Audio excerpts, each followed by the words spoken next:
နိုင်ပွဲရပြီးရင်လောင်ရင်ဘော်ကိုတက်နောက်ကျုံးဖြစ်အောင်ပွဲခံတတ်တဲ့ UFC ရဲ့ထိပ်တန်းဖိုက်တာ3ယောက်ပရိသတ်အားလုံးပဲမင်္ဂလာပါခင်ဗျာ Agri Football Channel ကနေကြိုဆိုလိုက်ပါတယ်ပွဲချိန်15မိနစ်ဒါမှမဟုတ်25မိနစ်လောက်တယောက်နဲ့တယောက်သေမတက်ထိုးချိတ်ထားပြီးတဲ့အချိန်မှာခန္ဓာကိုယ်ရဲ့ကြွက်သားတွေကလက်တစ်အက်ဆစ်တွေစုပုံလာပြီးအင်မတန်လေးကန်နေတတ်ပါတယ်အဲဒီလိုချိန်မျိုးမှာခြေထောက်ကအားမပါဘဲနဲ့6ပေကျော်မြင့်တဲ့လောင်ရင်စတီးဖိုက်တန်းဘော်ကနေနောက်ကျုံးပစ်ချရဲဆိုတာ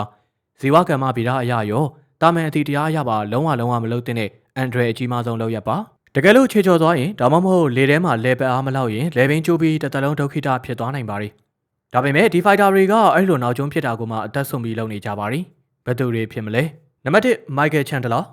လောင်ရင်ဘော်ကနေနောက်ကျုံးဖြစ်တယ်လို့ပြောလိုက်တာနဲ့ပရိသတ်တိုင်းရဲ့ခေါင်းထဲကိုပထမဆုံးပြေးဝင်လာမယ့်နာမည်ကတော့ Iron Michael Chandler ပါပဲ။ Chandler ရဲ့နောက်ကျုံးဖြစ်ချမှုက UFC သမိုင်းမှာအလှပဆုံးနဲ့ပြီးပြည့်စုံမှုအရှိဆုံးပါ။အိုလံပစ်ဂျွန်မာကစားမတစ်ယောက်လိုလေထဲမှာတိတိကျကျလဲပတ်ပြီးခြေနှစ်ဖက်နဲ့ငြိမ်သက်စွာဆင်းသက်နိုင်လို့ပါ။ဒန်ဟော်ကာကိုပထမချီမာတွင်အလဲထိုးပြီးနောက်သူလှုပ်ပြသွားတဲ့နောက်ကျုံးကပရိသတ်တွေကိုယူသွတ်သွားစေခဲ့ပါသည်။ချန်ဒလာကဒီလိုနောက်ကျုံးဖြစ်တာကလူလုံးပြတာတတ်မဟုတ်ဘူးလို့ဆိုပါရီ။ငါရဲ့ကြံ့ခိုင်မှုကဘယ်စစ်မှရှိသလဲဆိုတာကိုတစ်ကမ္ဘာလုံးကိုပြသလိုက်တာပဲ။ပွဲမှာအသေးလဲထိုးချိတ်ပြီးတဲ့နောက်မှာတော့ငါရဲ့ခြေထောက်ကြွသားတွေကနောက်ကျုံးတစ်ဖက်အသာလေးဖြစ်နိုင်လောက်အောင်အင်အားပြေဝနေသေးတယ်ဆိုတာကိုပြိုင်ဘက်တွေသိစေခြင်းလို့ပါလို့ပြောခဲ့ပူပါရီ။နံပါတ်1 Justin Gaethje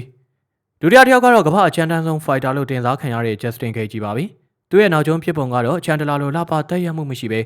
ကြည်နေတဲ့ပရိသတ်တွေအမလေးလိုအော်ရလောက်အောင်အန်ဒရယ်များပါရီ။ဂေဂျီရဲ့နောက်ကျုံးတွေကအမြဲတမ်းဖျို့ဖျဲဖြစ်နေတတ်ပါရီ။တခါတလေကြောကုန်းနဲ့ကြတယ်တခါတလေချေချော်ပြီးလောင်ရင်ဘော်ကနေပြုတ်ကြမလို့ဖြစ်တတ်ပါရီ။ဒါပေမဲ့အဲ့ဒီယူမိုက်မှုကြီးကပဲဂေဂျီရဲ့အကြောက်လည်းမရှိပဲအသေးခံဝင်ထိုးတတ်တဲ့ကစားဟန်နဲ့ကွက်တီအဝင်ခွင်ကြဖြစ်နေလို့ပရိသတ်တွေကအမြဲတမ်းသူ့ကိုတတိယနေတာပါ။ဂေဂျီကို UFC ဥက္ကဋ္ဌဒေနာဝိုက်ကိုရိုင်းကမင်းလေပင်ချိုးပြီးသေလိုက်မယ်နောက်ကျုံးထပ်မဖြစ်နဲ့လို့အချိန်ချင်းတားမြစ်ဖူးပါရီ။ဒါပေမဲ့ဂေဂျီကကျွန်တော်ကတက်ဟိုက်လိုက်ပါပရိသတ်တွေလက်မှတ်ဝယ်ကြည့်ရတာတန်အောင်ကျွန်တော်ကကွင်းထဲမှာသွေးထွက်တန်ရုံဖြစ်ုံနေမကဘူး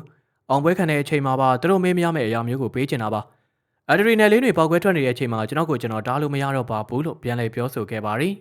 နံပါတ်3 Charles Oliveira နောက်ထပ်အထင်ကြီးနောက်ကျုံးဖြစ်သူတယောက်ကတော့ဘရာဇီးနိုင်ငံရဲ့စင်ရဲသားရောက်ကနေတက်လာတဲ့ချန်ပီယံဟောင်း Charles Oliveira ပါ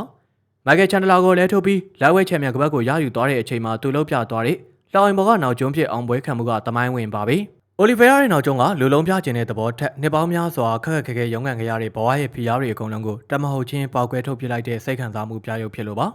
ငိုယိုပြီးလောင်ရင်ဘော်ကိုပြေးတက်ကနောက်ကျုံးပြစ်ချလိုက်တဲ့မြင်ကွင်းကပရိသတ်တွေရဲ့ရင်ထဲကိုဓာတ်ရိုက်ထိမှန်သွားစေပါရီလူတွေကကျွန်တော်ကိုအရှုံးပေးတတ်တဲ့သူလို့ဝေဖန်ခဲ့ကြပါရီကျွန်တော်ဘလောက်အောက်ခြေကနေရုန်းကန်ခဲ့ရလဲဆိုတာသူတို့မသိကြပါဘူး